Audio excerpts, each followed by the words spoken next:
Hey everyone, welcome to Piano Lessons with Elvin, episode 11. Kind of a running joke here. I keep saying how I'm going to do more of the minor scale fingering, but I'm just still sick of scales. So I'm going to do something fun for this video and just show you that famous D.R.E song. It's become kind of a internet sensation, and you just see it all over the place in memes and whatever. It's called Still D.R.E. I know you know. This must be the most famous hip-hop beat. But yeah, I'm just going to show this by rote. You can just copy my hands here. I won't do it by reading sheet music. We haven't done those lessons yet, but soon. Anyway, let's get rocking. Let's grab the phone. So, I'm going to assume you already know how to, the note names and all of that jazz.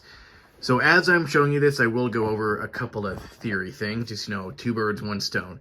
So, I think the real song, okay, I'm going to do it in the key of the real song. So, hold on. Volume would be nice. That was scary. I thought my piano broke. Okay, so, here we go. We start with this F here, A, and then this D. And we'll do this shape 8 times. 1, 2, 3, 4, 5, 6, 7, 8. And then 3 times, just this thumb moves down to E. That's it. 3 times. 1, 2, 3. And then the pinky shifts down 1. Then 5 times. 1, 2, 3, 4, 5. And then you just loop that. So here we go again. F, A, D. 8 times. Note how for the second shape, all my thumb does is move down to E. Everything else maintains. Same fingering, same everything. 3 times. And then the pinky shifts down 1 to EAC. So we have FAD, EAD, and EAC. And I did it with the pinky here, but you could do the 4. What's nice is if you notice my 4 is here really without me deciding to. It's just there. There's the 8 times, then 3. 1, 2, 3. My 4 is already hanging out. I could squeeze a 5 in. I could even do a 3, but let's do the 4. 1, 2, 3, 4, 5. Now, there's a theory thing I wanted to point out. I would like you to kind of know the name of these chords. This one here, I'll do a video more specific on these terms, but this is what we call an inversion. Chords, or we like to say, are stacked in thirds, and by we, I mean the world. By being stacked in thirds, I mean things that make this kind of shape. What we would also call a triad. 3 notes that consist of thirds. C to E is a third, 1, 2, 3. E to G is a third, 1, 2, 3. So, and then in inversion is when you invert them, you do the same notes, different arrangement. 3 notes, 3 ways to play it. C, E, G, C, E, G, C, E, G, C on the bottom, E on the bottom, G on the bottom. So to go back to this first chord we have, F, A, D. If I find a way to put that in a triad version, if I throw this D down here, there we go. And I did do a video on minor chords here, so if you recall, this will be a D minor chord. Minor because we have 3 half steps here, 1, 2, 3, consisting of 1 half of the chord, and then what we could call a perfect fifth here, which is 7 half steps. 1, 2, 3, 4, 5, 6, 7. Cool. So we do have this in this inversion. I think I might have had the phone a bit tilted, so I'm going to do it down here. Sorry if that video was a bit weird looking for a second. I apologize. So we have FAD 8 times. EAD, which I could talk about. This is a little bit, if I rearrange this would be what we call an Esus. I'm going to avoid describing this one for now. It's just a little, it's just too much, we can't oversaturate. This note is like sustained and it wants to resolve.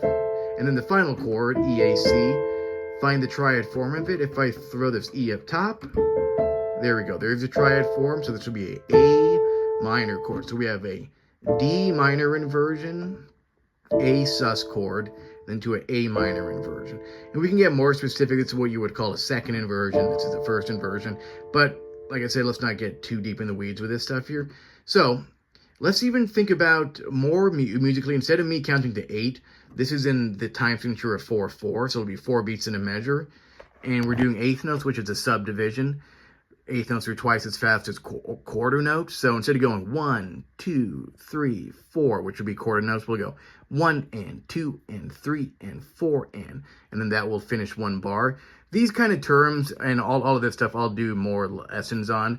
I'm kind of jumping the gun here.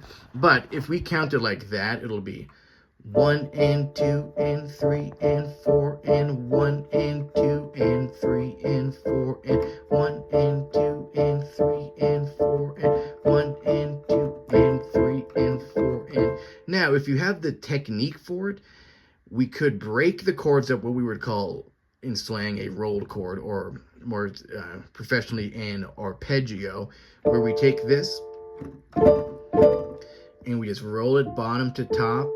It does need to be really quick. If it's not quick enough, it doesn't have it just becomes other types of rhythm. It's not going to sound like anything. You can kind of hear the beat, but this is why this is much more of an advanced playing, because you'll need a good amount of finger dexterity to evenly break the notes. If it's something where it's, that's not going to work. It needs to be a really even split quickly. In cases like this, I might, if you notice here, I'm doing 1, 2, 5. If you look underneath, I like to do a little bit of a roll with it. Kind of like this shape. I don't want to rely so much on each particular finger. And playing with the finger itself, fingers are weak. This is me playing with my 2. Here's me playing with my pinky, that's weak. This is strong. Yes, my pinky's hitting, but am I really playing with my pinky? No. That's just the end result of me playing really with my arm. My whole arm of just... And the pinky is the end result. Kind of like how, if you want to have a powerful punch, just doing your arm that's weak, you need to have your whole body involved. So if you want a tip on how to roll chords effectively, don't try to make it a finger movement. These all have different strengths. This is a lot of effort. Think about it. Get that arm into it. So if I'm playing it from underneath, you'll be able to see.